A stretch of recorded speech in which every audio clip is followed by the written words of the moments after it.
Are you a scaling SaaS founder? Ready to make the leap from leading a team to leading an organization?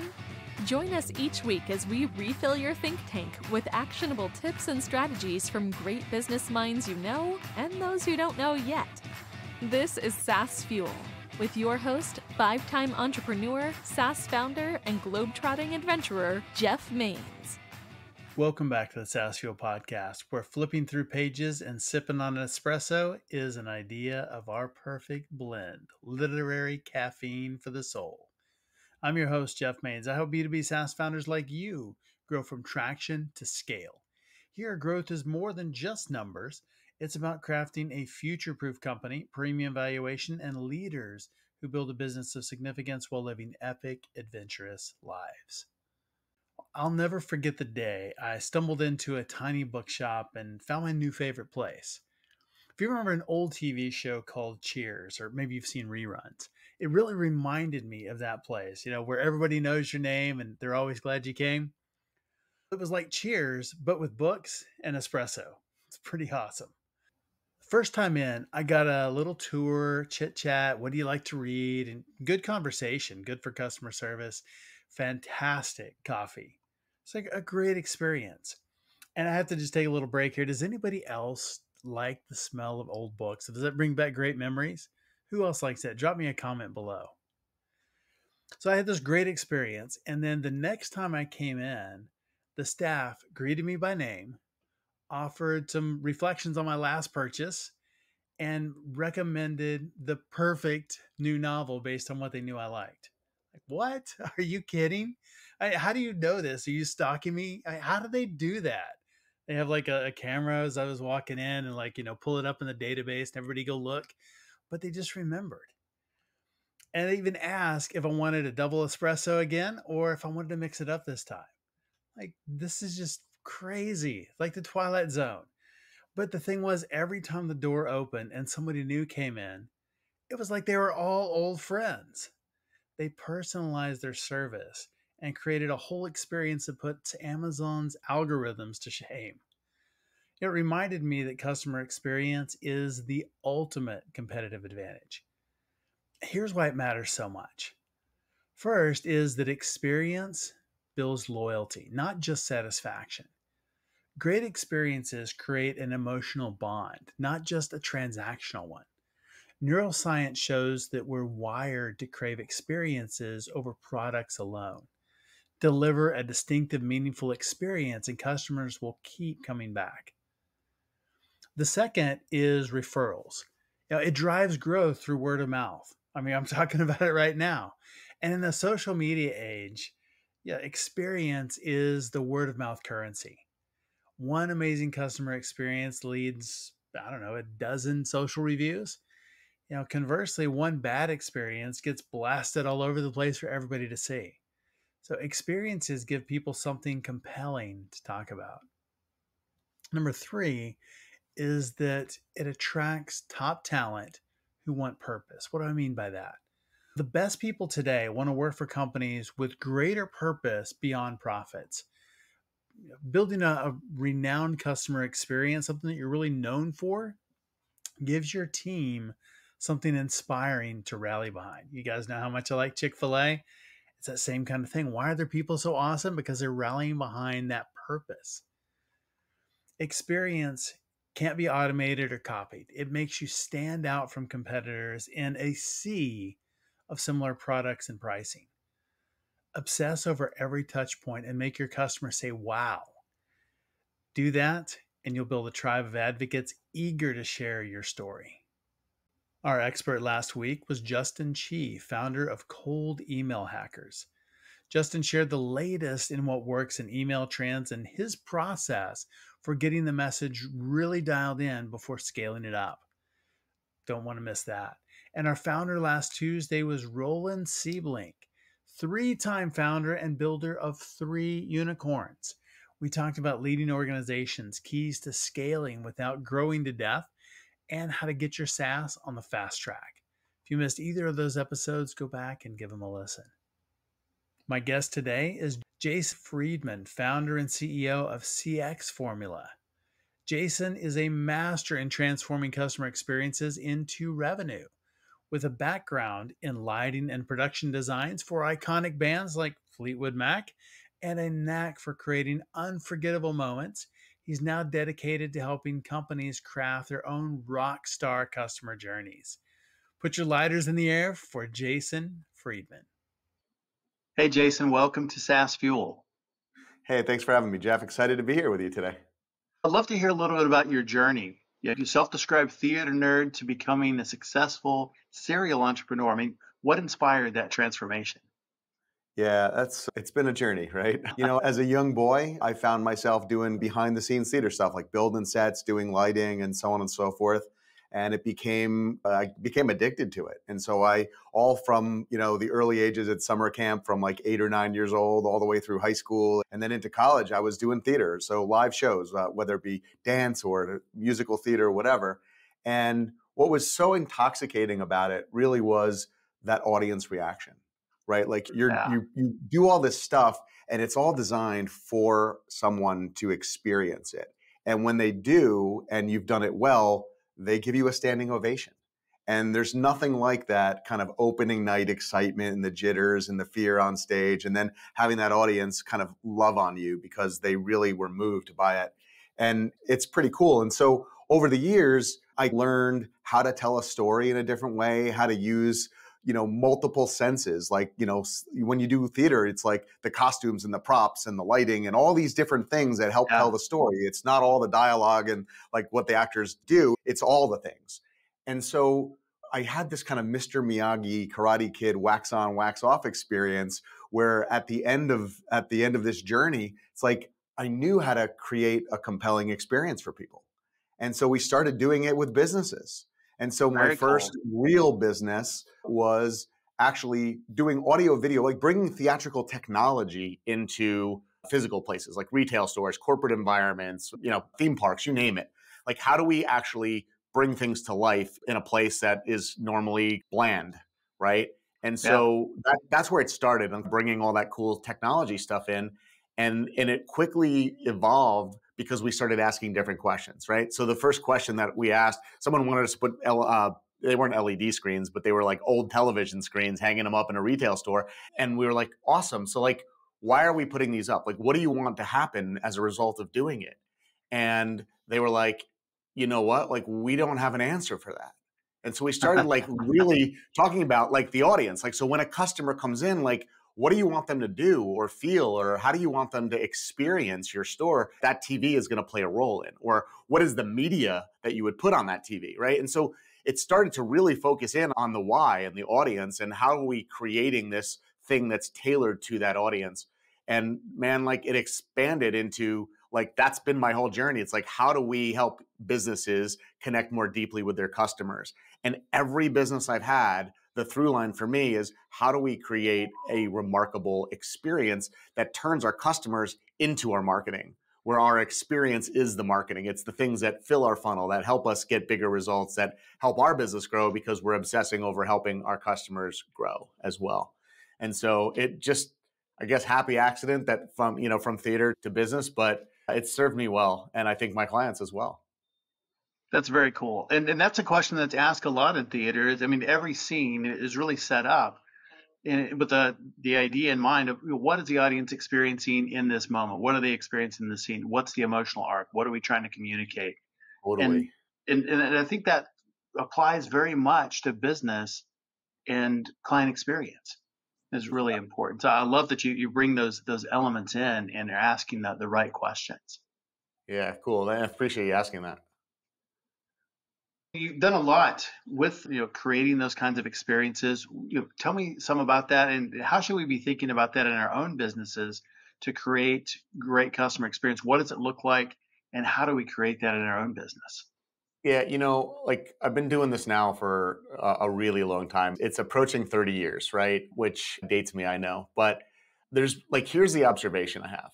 We as businesses, like everyone listening to this has a business more than likely, right? Or they work in a company, right? And so here's the thing. Without realizing it, we all make it hard to be our customer. We all make it hard for our customers to win. And we don't realize it. And so what ends up happening when I start like working with clients or they come in and take a program of ours or whatever, is we start to look at it from a different perspective, right? And so for most of us as business owners, we're looking at the whole journey that our customers go on, like every step that they go on. We're looking at it and we end up selfishly, because how else? We've always been looking through our eyes. We're really looking at it from our perspective, from the business perspective, even when we think we're looking at it from their perspective. And when we actually flip the script and really put people into the shoes of their customers and walking the walk that way, we start to see how even things that we put in place intentionally to make it easier might have a perception of difficulty to our clients. And so a big challenge I think that all of us have is that it's like, how do we actually look at what we're asking of our clients, and how do we make it easier for our clients to get results, to do business with us, and perhaps even, like if we're crazy, how to have fun while they do that business with us, right? Love it. Right? Because we love to do business with people that we like. We love to have a good Yeah. time, right? People pay more for good experiences. Like, how much does it cost to go to a theme park and ride the rides? We pay it all day long because we want that experience. We want the fun, right? And so we can have that daily in all the interactions we have with the different businesses we interact with and the employees within the companies also. And so, like, I think the biggest challenge that we have is to really look at that from the customer perspective and say, like, okay, how can we remove friction? How can we take resistance and things that are more difficult either out of the way completely or at least reduce the amount of friction, right? I like to think of it like a water slide, right? If you think about like going on a water slide, if there's not quite enough water and it's not really fluid, you can get stuck as you're going down, right? But if there's lots of water and it's rushing, even if the water slide goes up, you're able to come and go over that hump and go past that friction because there was enough momentum boosting you on that journey. Yeah. And so that's how we like to think about it with customers. And just, I don't care if you're a software company or a shoe store. I don't care if you're online, offline. It doesn't matter. We all have customers and they all have an experience with us. They all go on a journey with us. And for us, it's really important to flip the script, look at it from their perspective, and make it easier to do business. What are some ways that we make that hard for them? And then how do we flip that around, make it where it's easy and a great experience? I'll give you a simple example, right? So onboarding, right? So like, first of all, I think onboarding, and I think it's a misunderstood concept, right? Like, I don't know how everyone in the world defines it. How I define it is it's how we take people into a new stage of a relationship. And I think we onboard people at every key transition in a relationship, right? So onboarding is not just at the beginning. Obviously, in the beginning, it's the most important part. First impressions are so important. But as they evolve, as our customers grow and change, or we offer them, different products and services or different levels of things, there's a transition, and we have to do a smooth handoff and a smooth onboarding from one part to the next. It's a different thing. The relationship's evolving, right? And so in the beginning, like the typical company that I've seen, they're like, okay, my customer needs all this information so that they can be successful. So I'm going to give it to them right away so they have it all. And so we overload them on like housekeeping, logistics, like information. So I'm the customer. I just spent some money. I was excited. And then all of a sudden I'm like feeling a little overwhelmed, and buyer's remorse starts setting in. And I'm like, oh my gosh, did I make the right decision? Look at all this stuff I have to do. Look at all this stuff I have to know. Right? Yeah. And as the company, we're like, we want to give them everything so they have it. And so there's this mismatch of like expectations and understanding in those moments, right? And so what we try and help people do is, how do we, again, bring them into the relationship smoothly? What do they need to know now, right? When people buy something, if they sign up for a free trial with software or they actually pay the money, whatever it is, it's an intention. It's actually not a commitment, right? And so it's our job as a business to earn their commitment as they go through this process. And once they do, then they're going to be with us for a long time. And we earn that commitment by making it easier for them, by doing what we say, by building that trust, by when we say, hey, listen, here's how we're going to, we know that, coming into a new relationship, buying a new software, buying a new product, but it's overwhelming, it's complicated. And we want to make it as easy as possible. In fact, we know that people like you often think this and this. And so we start to use language of what's going on in their head to make them feel heard and seen and understood. And then as we start to piece it out and bite-size the onboarding and chunk it up in ways that make sense for the steps they have to go through, they start to feel relieved and relaxed and supported. Right? So like there's one simple way that we can like think about that. And most businesses aren't doing it. It's a huge opportunity for people. Yeah, you're exactly right. And we've done that ourselves where, onboarding, and it's like, here's everything that you need to know because you might want to know all this stuff at some point. And Yeah. it's like trying to drink from a fire hose and instead of walking them through. Yeah. Another thing, you can mistake. personalize it. I'm sorry. Yes. Yeah. Another mistake, I think is looking at onboarding from our perspective and doing things that are convenient for us or our team, not necessarily in the interest of the client, even though we think that we are. Yeah. What's so funny about that? I love that. Like, I love that so much because here's the contrary thing that happens, right? So we assume that if we make it easier for our customers, it's going to be more work for our team.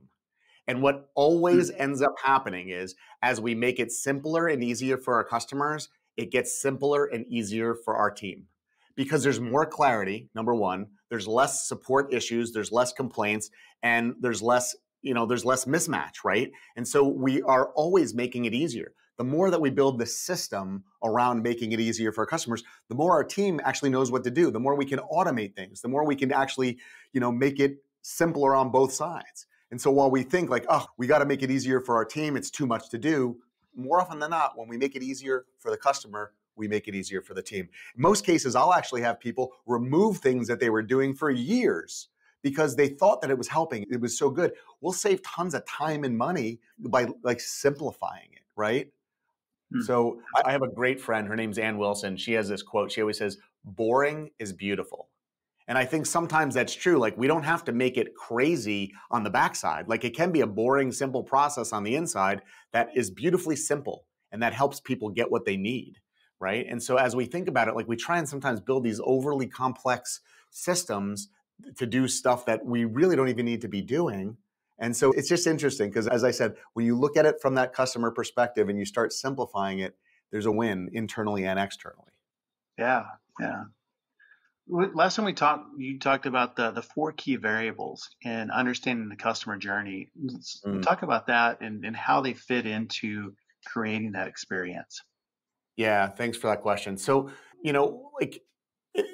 ultimately, like we're all in business to make money and have an impact, right? We want to help people get results. We want them to be able to, do whatever our product or service provides and do it well and help them.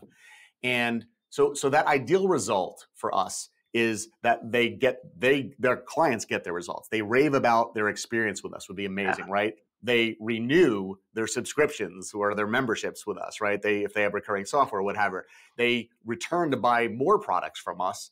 And ultimately, they recruit others. Like they love what they went through so much that they want to tell other people and they feel compelled to tell other people, right? Even if we don't compensate them for it. They just love what we've done so much. They know that it's so valuable. They want to share it with other people. So if we frame that up as the ideal result, then like, how do we get there? Like, what does that journey need to look like, right? And that journey needs to be really dissected. And there's 4 things for these 4 variables that really help us get to that place of that ideal result. And those variables are attitudes, behaviors, friction, and momentum, okay? And so attitudes are like, it's how people are thinking or expecting about something. So imagine your customers like having the worst day of their life, like somebody bumped into their car on the way to work and this is happening. Like, their dog ate their homework, all sorts of bad stuff happening. And then they come into your business, right? And now they start working with you. You can't control that, right? So they may have a negative attitude. That negative attitude or a frustrated attitude, what is it going to do? It's going to change the behaviors that they take that day, right?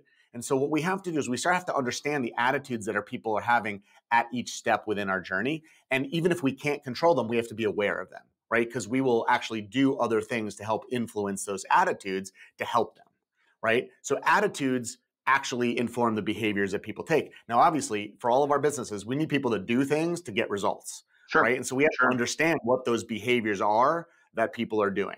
Now, beyond the attitude and what people are thinking and feeling affecting behaviors, there's also those friction points, right? The things that are harder. Maybe it takes more work. Maybe it takes more thought. Maybe it's uncomfortable. It's out of someone's comfort zone. And so whatever these things that are that kind of slowing people down or making it more difficult, it's that water slide. There's not enough water. So there's too much friction stopping me from going down the water slide. Or I'm driving in my car, now I start going uphill. I have to give it more gas because that gravity and friction is slowing me down, right? And so friction affects all those things. So we can do everything right, but there could be so much friction in the journey for the customers that they still don't take those actions that they need to, and they're not getting those results, right? And so that's where the fourth variable of momentum comes in. And that's where we try and, grease the skids. We add more water to the water slide. Yeah. And so we look at different ways that we can add support, add motivations, add, whatever it happens to be. It might be some mindset stuff even along the journey for people just to get them feeling positive or setting an expectation of like, look, this part's going to be the hardest part, but right on the other side, it's like all downhill. It's going to be fun. It could be something that simple that helps to give people a boost of momentum to help them get through the next step. So as we look at these four variables together, the way we do it is we look at that on what we call a journey, right? And so we map out every single step of a journey that a prospect, so even before they know about our business potentially, goes on all the way through like buying our program, our products, our services, and all the way through using them and then hopefully upgrading to the next level or renewing or telling other people. And as we go through that journey, Jeff, what we're doing is we're analyzing every single step. Now, it sounds overwhelming, right? But what we do is we build a map. So it's a picture that shows every step that a customer goes through. And a picture's worth 1,000 words, right? You start to see the gaps. Now, the key to all of this, the key to doing all this, understanding the four variables, reading the four variables, and mapping all this out is that we do it through the eyes of the customer, not the company. So it's a hard exercise to do because we go through our own lens, right? It's like, you might be like, oh, yeah, I send the customer an email. No, on the map, it's the customer receives an email. Right? It's the difference between us versus them, right? And then you start thinking, oh, as a customer, do I want to receive an email? Maybe I want to receive a text message. Maybe I want to receive a voice note. Maybe I don't want anything at all, right? So it changes how we think about these things a bit. And so at each of these steps, we break it up into 5 more variables, right? So those 5 variables, the first thing we do is like, what are they doing at every single step all the way across the journey? And then once you get that, then we go deep on each one. So it's like, what are they thinking and expecting? The attitudes, right? So we had behaviors, what are they doing? That's the easiest one to do. Then we look at what are they thinking and expecting? What are they using? Who are they interacting with? And last and most important, how are they feeling at each step? And so when you go through this, you're really you're mapping. You'll see this like crazy sine wave, like this roller coaster of how people are feeling throughout this entire journey. And then you start to see all the friction points, like they just reveal themselves and big, huge gaps. Like we've had people go through this. We do these in like live workshops. We have an online course where we teach this.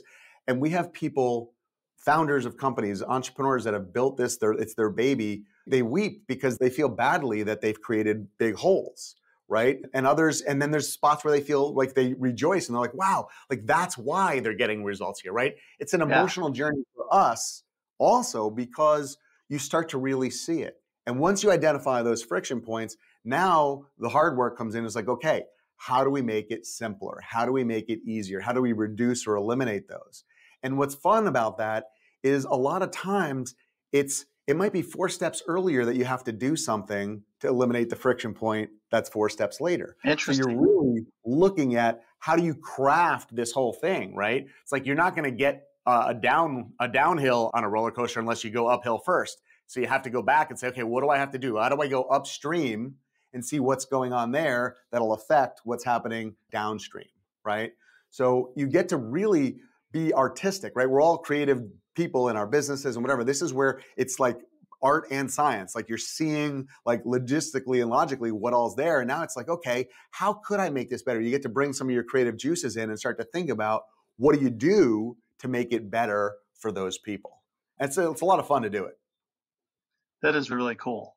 Just thinking about that, And I like the idea of looking upstream and just figuring out here's the friction point, and maybe that's it. Maybe it's something we need to figure out earlier on. And so I like having that entire map, but looking at it that way and every single step. You find Yeah, yourself adding steps or replacing steps, removing? What typically exactly. happens? All of those, right? All of Yeah. those, right? So what you'll find is like very simple example, like in one of my previous companies, we had 4 steps that we were doing that were all backstage, right? They weren't touching the customer, but there were things that my team were doing that had literally no value. Like no, it wasn't doing anything. It was just stuff that we had done at one point before we had a piece of technology that supported it, and nobody ever saw it. And so it was work that everyone hated doing. It was like drudgery work.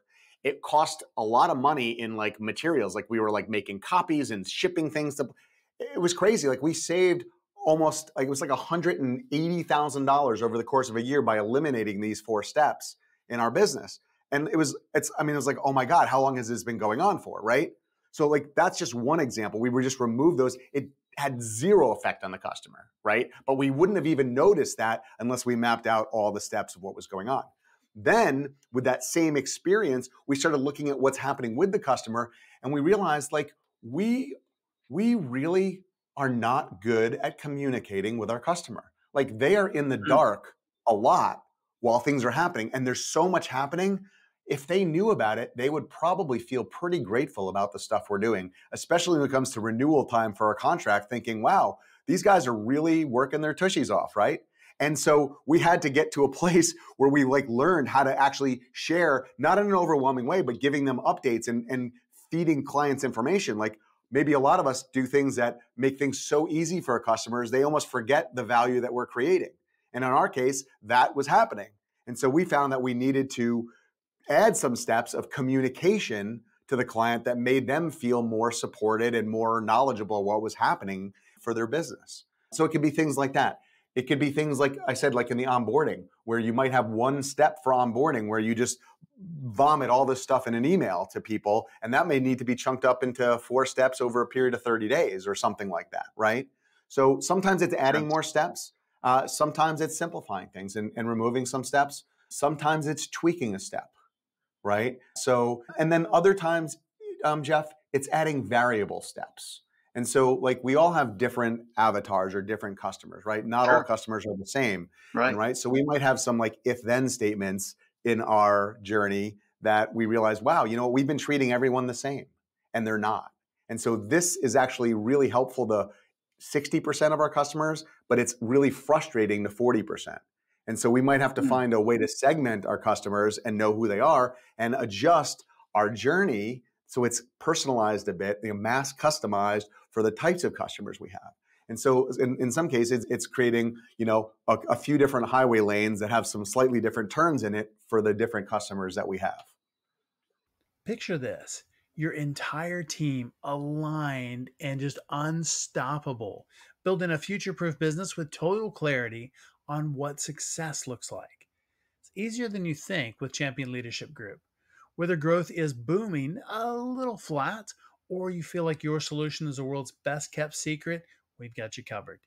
Ditch those time-sucking spreadsheets for a SaaS operating system that turbocharges your team with scorecards and KPIs and makes leading the company 10 times easier and you 20 times more effective.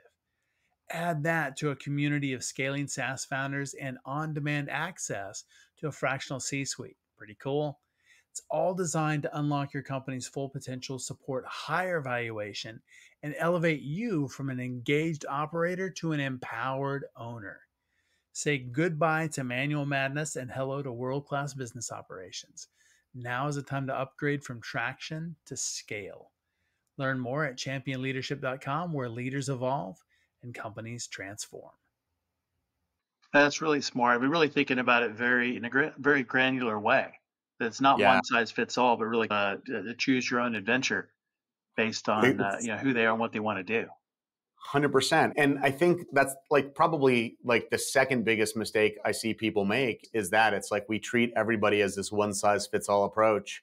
And, you know, especially now with like AI and everything being more and more tailored based on, you know, user behaviors or user input, we as businesses have to adopt that also. There's an expectation of relevance that we all are growing more and more rapidly every day, right? And so if you start to think about like the sea of competition out there, if your business really is treating everybody as a one size fits all, and there's a competitor that's one Google search or one click away that is actually personalizing the experience and making it feel a little bit more special, a little bit more relevant, a little bit more tailored, they're going to win, right? And so it's important today more than ever. And that's one of those things where it might seem like a little more work. Like our team has to do two things, right? Two different things instead of one thing. But the value could be exponential in terms of client retention, referrals, word of mouth, so on and so forth. Yeah, that's really good. When I think about like communication, I think that's something that a lot of companies struggle with. And just thinking about examples as you were talking about that, whether it's having the time up there for the time to the next train, for example, or even something as simple as like the Domino's pizza tracker. What do we all want to know? It's like, when's it going to be ready? When's it going to be, or when can I go pick it up? And so very simple things that keep the customer in the loop and keep that communication going. And what is it they're thinking? What are they feeling? What do they want to know right now on the journey? Yeah, you just said another really important thing, and that's like understanding where they are on the journey, not just how much time is left, but also how many more steps there are, right? So that's good. Yeah. Right. So like when you're on the highway and you're like, oh, it's 10 more miles till I get here. Like there's a reason they did that, right? Yes, like we as people, we have this curiosity and this need to know. And so the more that we're able to let people see the progress they've made and where they're heading and the steps like that they have coming up, it creates an ease, right, for the customers and a comfort. And if you really do lean into the progress side, like look where you started at step 1, you're on step 40, like you've made amazing progress, then they're measuring, it's a positive experience for them. If it's like, oh, you have 30 more steps to go, that's like, I have 30 more steps to go. Yeah. Versus, wow, you're over 60% of the way there. Like amazing. Like that's fantastic. Right. So as you start to think about those mile markers, like how do you put that in so that people do see the progress that they've made and see where they have to go all along their journey? It's an important piece of the puzzle as well. Yeah, that is really important because you think about it, if the sign says 100 miles, like, I don't know if I can do that. That sounds like a lot of work, but if it's 10 miles, all right, I can hang for another 10 miles. And that it may be, 10 mile steps, but there's progress in there. They're seeing the results. They're getting some feedback. It's not one big, long drive. And that's another opportunity to add some more steps into your process, right? So like if you have a long stretch, this is what I was saying, like with our clients, we had a long stretch where we had no communication, right? So they're just in this black hole of like, how many more miles do we have to go, right? They have no idea like what's happening. So we added in some steps of communication, like, hey, we've accomplished these 10 things. That's awesome. Like, this is what we're working on now. And so they were like, wow, like, look at all the stuff that's happening and all the progress we're making. And so what you might find in your business, if you're in one of those situations where it's like, wow, it's 100 miles and that's a long trip for people, or it's going to be, 3 months to implement this. And that's like a long time and people are feeling antsy. You might actually really look at that journey and say, look, there's like 7 key steps that we're going to go on over these so that they're getting to a point that you can celebrate.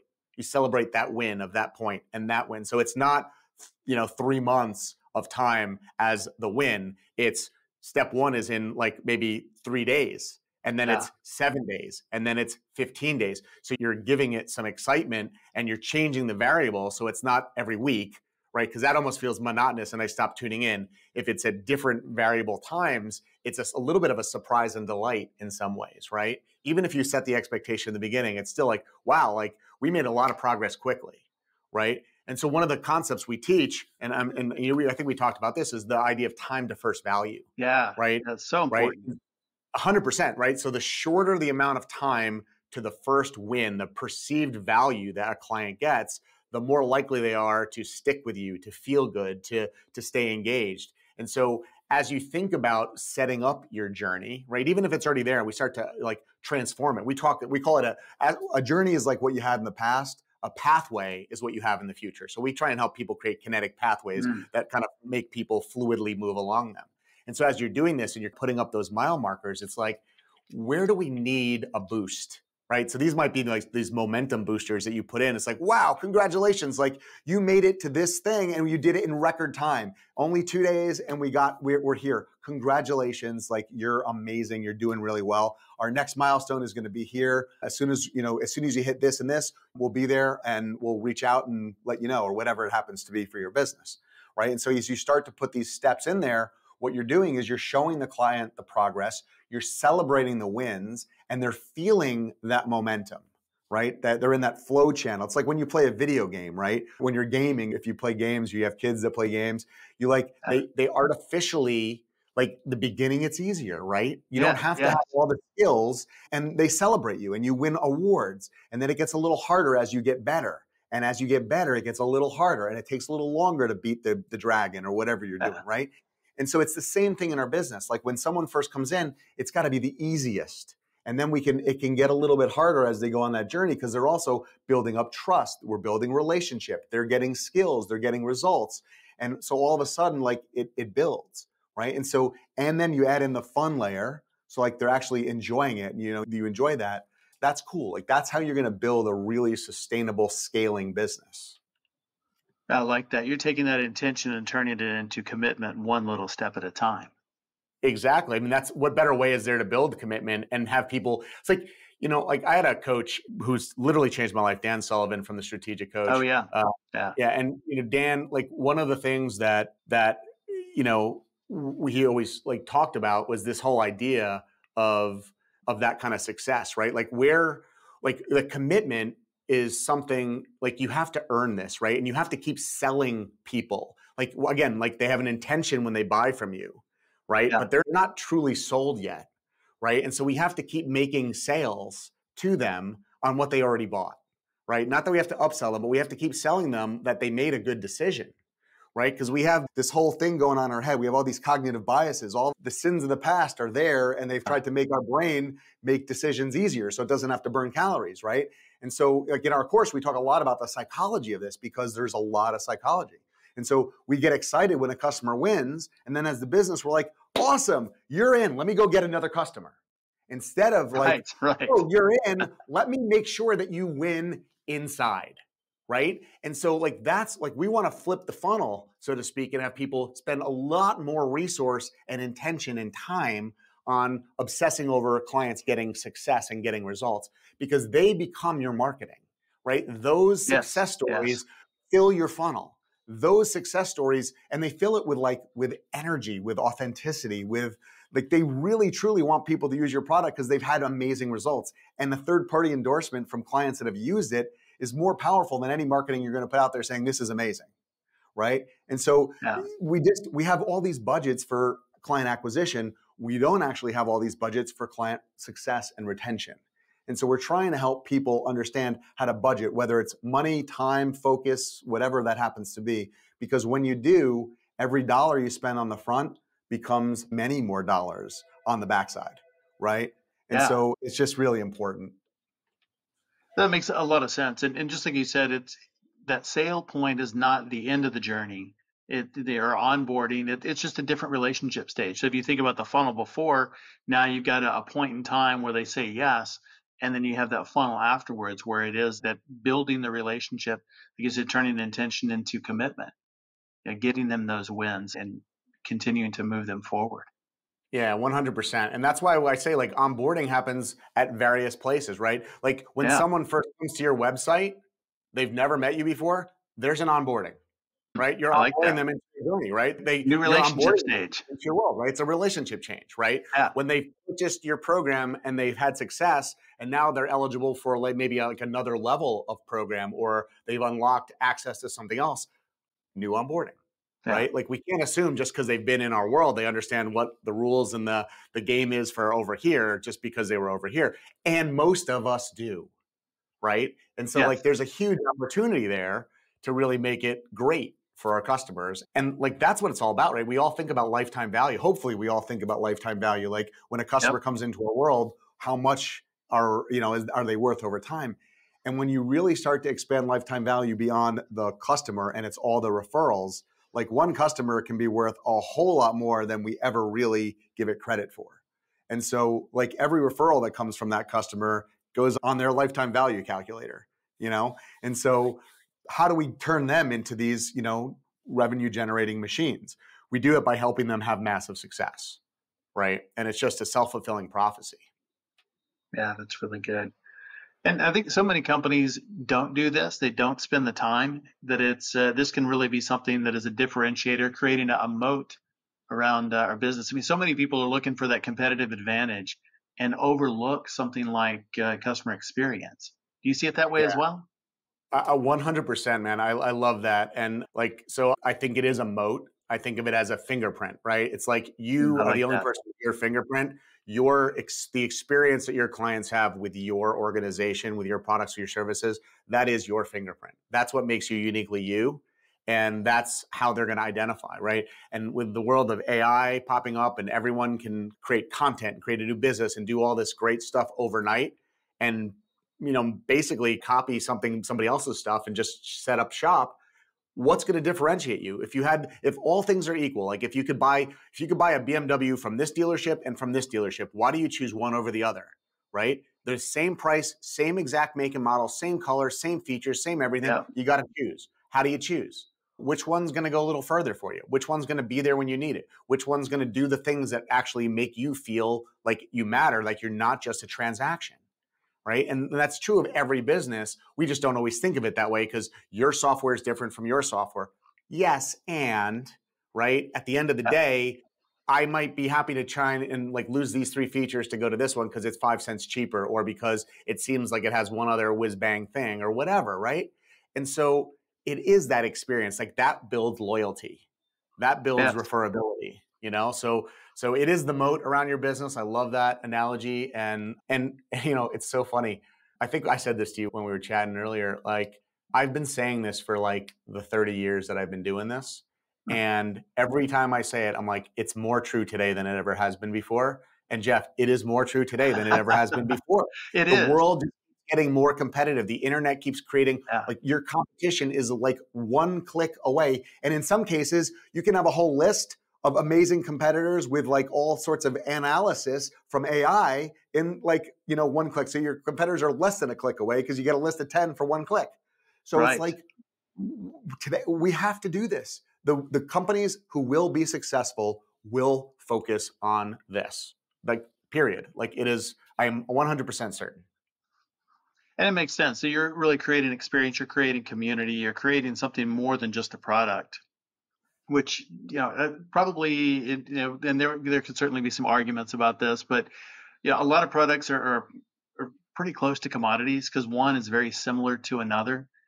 Mm-hmm. And technology is continuing to evolve. And I think that's becoming more and more true that, you know, one CRM is very much like another CRM. You know, what's the real difference? Exactly. And people can argue about features, and somebody may have one feature that's an advantage now, and their competitors will have that in a couple of months, and it's the way that it is. But this is something that a lot of companies don't spend the time, they don't spend the effort to do, and this really can be a differentiator because it's, you know, not just in the onboarding process, but it's the ongoing relationship and the preference and the referrals and the lifetime value and preventing churn. Which, if we're going to scale a company, I mean, we have to stop churn. And it's like, so yeah, there's so many things there, right? Like the churn, like we spend so much time again on getting new customers, we forget about the ones that already said yes. So we're chasing strangers instead of the people who said yes, which in my mind is ludicrous, right? Yes, number one, yes. Right? And number two, it's like, if you think about what you just said, like with all the features, like, you know, back in the old days, right? Like, you know, if you ever read a great book, Joe Pine and James Gilmore wrote The Experience Economy. It's an oldie but a goodie. I've had the good fortune of working closely with them for years. And the interesting thing about like what they talk about is like, you know, we went from like a raw goods economy where you could go, the farmers would go to market and sell their grain and they would sell their sugar and whatever. And then, you know, we went to a produced goods, right? You know, manufacturing kind of thing where you'd buy like the bread, like would be made. And then, you know, we had a products economy, then we had a services economy, right? And so services were the way that we got out of commoditized products. But now services are commoditized, right? Yeah. Like we can outsource things to like agencies that all do the same thing. We can outsource it to tech, right? We don't always need people anymore to do a lot of things that we used to need people for, right? So like services are commoditized. The only thing that isn't is how you make people feel. Wow. Right? Like Yeah. that is the only thing.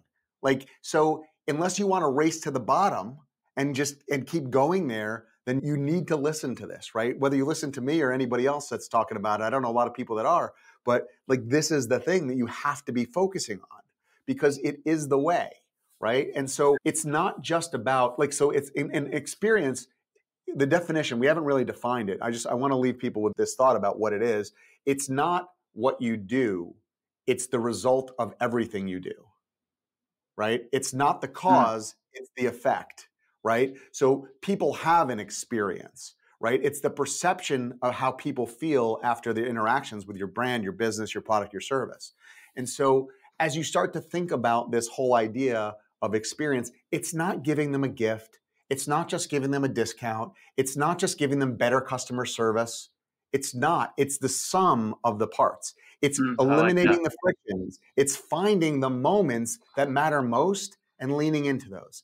It's finding the moments that matter least and not making such a big deal. Because if we are always over-delivering and we're always loud, people are like, oh my gosh, they want to close their ears. It's too loud. There's no 10 if there's not a 1 through 9 because there's no context. Yeah. Right? And so we have to look at our business and we have to stop this kind of chronic over delivery. We have to go into strategically over delivering in key moments that matter. And we need to really make the process easier for people. Then when you do that, you will win because we lose customers in micro moments. Everything could be going fine and there could be one bad moment and a raving fan becomes a raving lunatic. And it's in a blink of an eye, man. It's in a blink of an eye. You've seen it on social media. You've seen it on Yelp. You've seen it on, it happens. And it's the way you handle those situations will mean more. And if you did all the things that we're talking about leading up to that and something goes wrong, because it will, because it's Murphy's laws out there, sure. It's the way you then show up and then you've built so much goodwill and trust and respect. You're not going to have the raving lunatic situations all that often, right? You're not. We can't control you. You're going to get a lunatic at some point, right? That's going to happen. I'm not going to guarantee no lunatics, but I will guarantee that you'll have far fewer really great people that get really annoyed because you've built the trust and you've built the relationship. And they really do value it. Yeah. One last question, just thinking back to the beginning and going into the retail place and they wanted TVs hung up. And you asked the question, why? What do you want on there? Like, we don't know. And it's probably because we saw them somewhere else and that was really cool. So we thought we'd do it here too. How do we avoid falling into that in our companies when we see something going on somewhere else and go, oh, let's do that, and see something, oh, let's do that too, and let's do that. And you end up with a mishmash of stuff, but not really coordinated and figuring out what does that journey look like. I love that question. Thank you. So back when this all went down, right, back in the retail store days, it was Foot Locker that was the client at the time, right? And back when we were doing that, and it was about creating a store of the future for them, right? The internet was just becoming a big deal and they were afraid they were going to lose all the retail foot traffic to the .com traffic.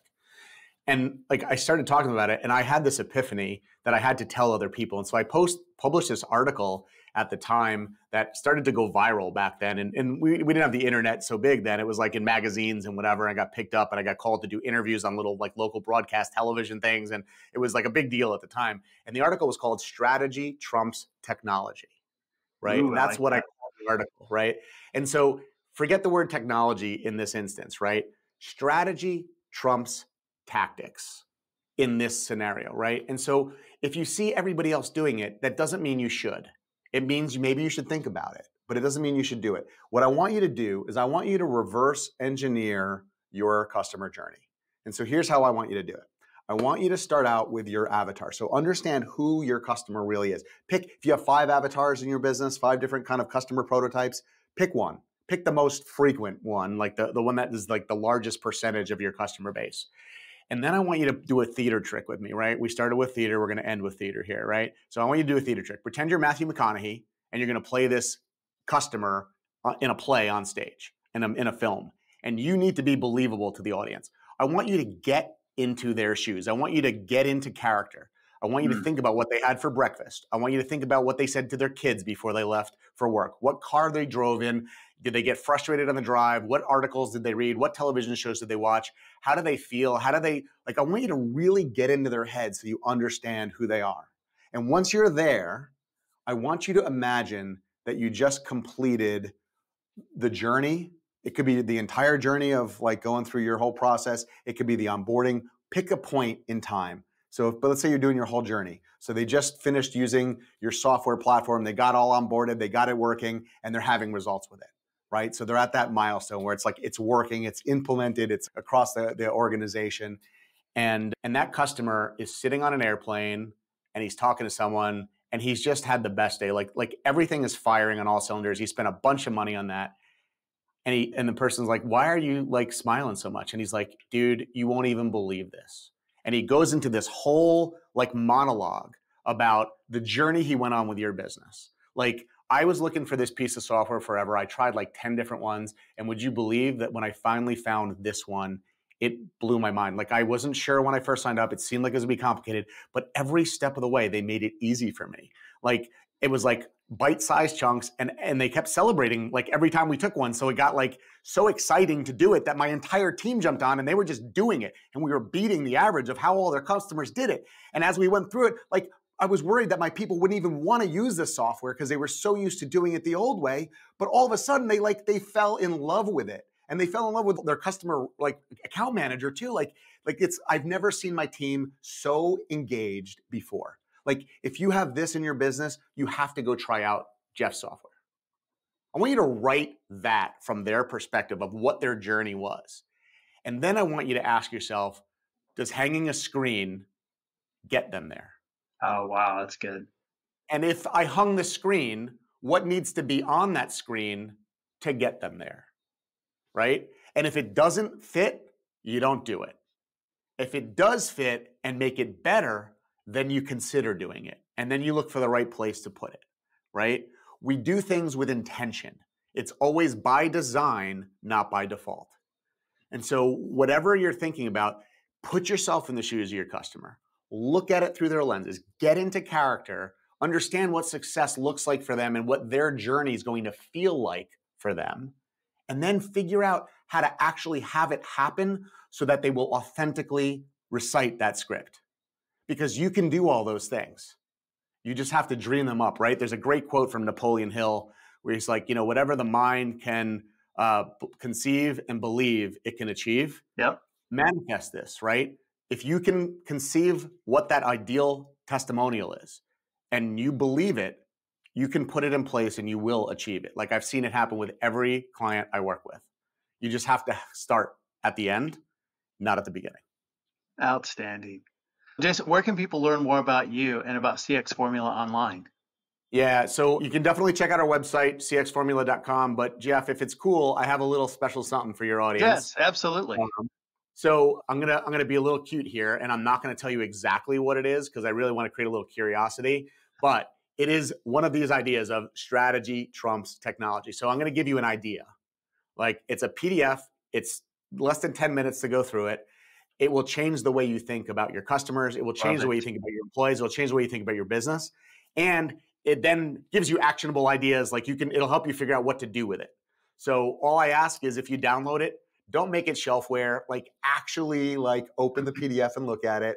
And like, I would love an email or two from some people. Like, tell me what you loved about it, or more importantly, tell me how you used it, right? That's why we do this. I want to help people. So if you're down for that, it's at gift.cxformula.com/SaaSfuel. And I'm sure you'll put the link in the show notes or whatever for everybody. But yeah, I'd love to help people out. That's why we do this. Absolutely. And we'll definitely put that in the show notes, gift.cxformula.com/SaaSfuel, or just go to the show notes, SaaSfuel.com, and it will be right there for you. So Jason, Awesome. Fantastic. Really appreciate you being here. Some great tips today. 100%, man. Wouldn't be anywhere else. Love it. Thanks again, Jason, for rocking the show and sharing your journey and insights. I love the audacity of creating an amazing in-person buying experience around shoes. I mean, who would think to do something like that? It's just awesome. You can learn more about Jason and CX Formula at cxformula.com. As always, all links, highlights, resources, and full show notes are available at saasfuel.com. And be sure to check us out on YouTube as well. Full episodes, video shorts, training, outtakes, all sorts of things over there for you. If you want to start a meaningful conversation with a friend, share this episode with them and dive into a deep discussion. Everyone who shares this week gets the Bibliophiles AI Brew. It's a coffee maker that not only crafts the perfect cup, but also recommends an ideal book to pair with each blend. Sip, read, and savor. Join us Thursday on our SaaS Fuel Expert Series, where my guest is Arthur Petropoulos, founder of Hillview Partners. Great insights on how to make your company attractive for investment or exit, plus a handful of common mistakes that founders make that cost them a small fortune. And next Tuesday, we have founder Joran Hoffman, founder of Redditus. He created a SaaS to manage affiliate programs for SaaS companies. That might disrupt the space-time continuum. Come back next Thursday and we'll find out if it does. So I will see you next time. And as always, enjoy the journey. Thanks for listening to SaaS Fuel. Full show notes for each episode, which includes a summary, key takeaways, quotes, and any resources mentioned, are available at saasfuel.com. Be sure to follow and subscribe wherever you listen to podcasts. And if you're enjoying the content and getting value from these episodes, please leave us a rating and review at ratethispodcast.com/SaaSfuel. We'll be sure to read these out on future episodes.